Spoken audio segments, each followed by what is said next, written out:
alone. No. I've always wanted to do this.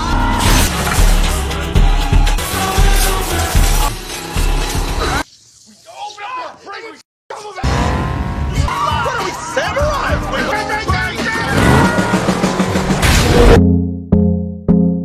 Oke, kan film Horrible Bosses ada sequelnya. Yang kedua, Put. Iya, Horrible Bosses 2. Bikin ulah apaan lagi ya mereka? Mereka buka bisnis, Kay. Cuman kena tipu. Filmnya masih diproduksi New Line Cinema dan didistribusiin sama Warner Bros. Cuman sutradaranya beda sama yang pertama. Yang sekarang sutradaranya Sean Anders dan rilis resmi tanggal 26 November 2014. Tapi sebelum mulai, gimana nih kabar lo semua yang lagi pada nonton? Semoga pada baik deh ya, selalu sehat, dan mudah-mudahan pandemi ini segera berlalu. Gimana kalau lo yang nonton, subscribe dulu channel ini. Jadi kita lebih semangat nih buat bikin video-video terbaru. Iya, setuju Kay. Sama kita mau ngingetin kalau video ini adalah video full spoiler untuk kamu yang penasaran sama alur cerita film ini. Film Horrible Bosses 2. 3 tahun dari film pertamanya, Nick, Dale, sama Kurt mutusin untuk mulai bisnis mereka sendiri. Mereka diundang talk show dan ngejelasin soal produknya, yaitu kepala pancuran yang terinspirasi dari pencucian mobil yang disebut shower body. Abis interview di TV, mereka dideketin sama Bert Hansen sama anaknya Rex yang ngajak kerjasama. Bert setuju untuk jadi distributor kalau mereka bisa produksi 100.000 unit. Akhirnya mereka setuju dan minjem duit ke bank untuk modal bikin 100.000 unit shower body tadi. Duitnya dipakai buat nyewa gudang dan rekrut karyawan. Karyawannya macem-macem kayak orangnya. Muy trabajador y trabajo muy duro. Hired. Really? Thank you. Oh, yo, I ain't down with no kid. Terus tahu gak, udah jadi nih semua shower body-nya. Gak taunya Bert sama Rex ngebatalin dong pesenannya. Dia bilang kalau pinjamannya di bank bakalan jatuh tempo. Perusahaan Nick, Kurt, dan Dale bakalan disita. Terus dilelang. Bert nanti beli perusahaan mereka dari lelang itu. Yang bikin barang-barangnya jadi lebih murah kan. Terus dijual lagi lebih mahal dan untung banyak. Lagian menurut Bert, mereka gak tanda tangan perjanjian apa-apa dari awal. Iya sih, tapi gila ya modusnya. Penipuan ini sih. Parah Put. Iya, kasihan ya Kay. Bisnis di Amerika emang sekejam itu. Parahnya lagi, Bert sama Rex bakalan ngubah nama produknya jadi Shower Pal dan kerjasama sama orang-orang dari Cina untuk produksi selanjutnya karena lebih murah. Iya, makanya kepusingan tuh mereka. Mikirin solusinya gimana. Kurt sama Dale malah bilang bunuh aja tuh Bert sama Rex. Nick kesel tuh, gak mau dia. Terus Kurt punya ide buat nyulik Rex dan minta tebusan ke Bert. Terus mereka bertiga ngedatengin Harken, mantan bosnya Nick. Malah dibego-begoin mereka. Orang perjanjiannya aja kagak ada. Mau ngelawan di pengadilan juga percuma. Mereka kepikiran Dean Motherfucker Jones nih. Terus mereka ketemuan. Nah, iya tuh. Dari Jones, mereka dikasih tahu cara nyulik orang. Orangnya dibius dulu katanya. Mereka setuju dan langsung pergi ke kantornya Julia buat ngambil tangki gas obat bius yang dipakai buat ngebius pasien-pasiennya. Di kantornya, ternyata Julia lagi ada sesi kelompok kecanduan seks. Hampir aja ketahuan tuh. Tapi mereka berhasil sih ngambil tangki gasnya. Berhasil sih, berhasil. Cuman Nick dikorbanin Put. Supaya Kurt sama Dale bisa kabur, dia kepaksa ngebrai sama Julia Put. Gila emang Julia ya. Nah, mereka bertiga ke rumahnya Rex nih. Pas lagi ngumpet di lemari, Dale gak sengaja ngebuka tangki gas obat bius tadi. Dan pingsan tuh mereka sampai pagi. Paginya Rex udah gak ada di rumahnya. She's probably freaking out. I didn't come home last night.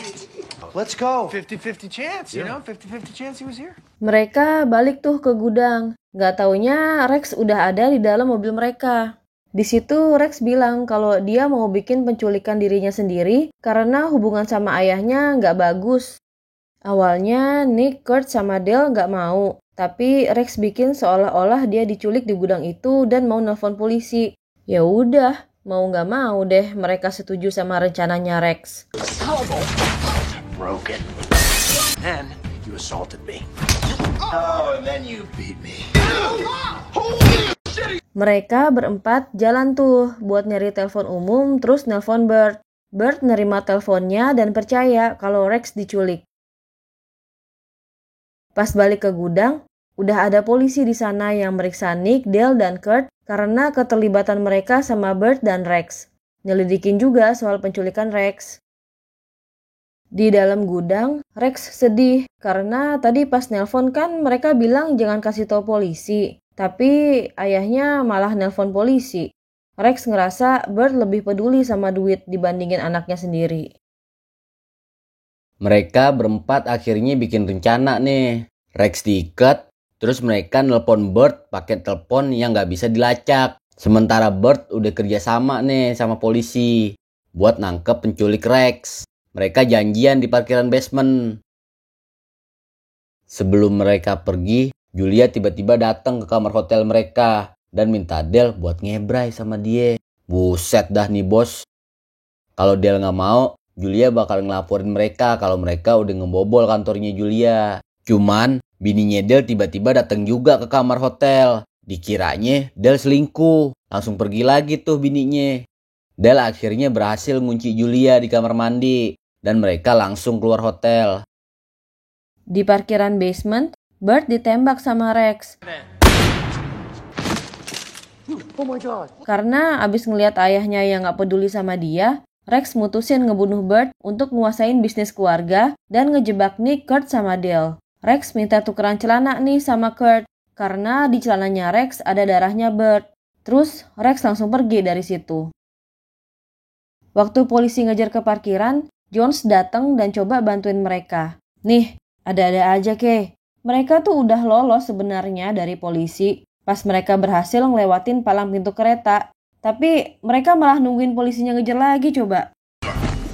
Here, I'll let him know. The wall roll.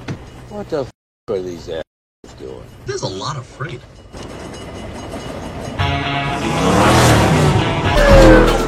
Nyampe di gudang, polisinya langsung nangkap mereka karena ngeliat Rex yang diikat. Cuman tiba-tiba HP-nya Kurt yang ada di celananya Rex bunyi. Polisinya curiga kan? Kalau punya HP, kenapa nggak nelpon polisi aja tadi pas diikat? Nah, ketahuan deh. Rex yang jahat. Rex malah nyandra polisinya tuh Put. Dia coba nyelamatin, tapi malah ditembak sama Rex. Rex langsung dihantam sama polisinya. Dale dibawa ke rumah sakit. Beberapa hari kemudian, Dale sadar di rumah sakit. Karena Dale ngebantuin nyelamatin nyawa polisi tadi, dakwaan buat mereka dibatalin. Julia ngebantuin Dale nyelesain masalah sama istrinya. Bisnis mereka tetap disita sama bank, tapi dibeli sama Harken. Dan mereka tetap kerja di situ. Jones yang ngambil uang tebusannya Rex, pakai uang tebusannya itu buat investasi di Pinkberry. Terus filmnya udahan. Filmnya kocak juga, Kay. Walaupun rating IMDb-nya lebih rendah dari film pertamanya, 6,3, tapi film ini sangat layak untuk ditonton. Jamie Foxx-nya di sini dikeluarin kocaknya. Kevin Spacey sama Jennifer Aniston balik ke film ini yang bikin filmnya nggak kehilangan bos nyebelinnya. Mereka emang masih nyebelin, tapi fokus di film ini kan Nick, Kurt, sama Dale yang jadi bos. Cuman sama aja, nggak beres biar kata jadi bos juga. Iya, setuju Put. Filmnya sama kocaknya kayak film yang pertama. Lebih enak sih nonton film fullnya Put, karena banyak adegan kocak yang gak cukup dimasukin ke video ini. Termasuk adegan salah-salahnya tuh di credit scene. Sampai di sini dulu ya video kali ini. Kalau kamu yang nonton video ini suka sama videonya, boleh kasih like-nya. Kamu bisa subscribe supaya kita lebih semangat bikin video terbaru. Dan langsung nyalain deh lonceng notifikasi untuk dapetin update video terbaru dari Patupul. Gue Ke, yuk cabut dulu ya. Yuk Put. Yuk Ke, dadah.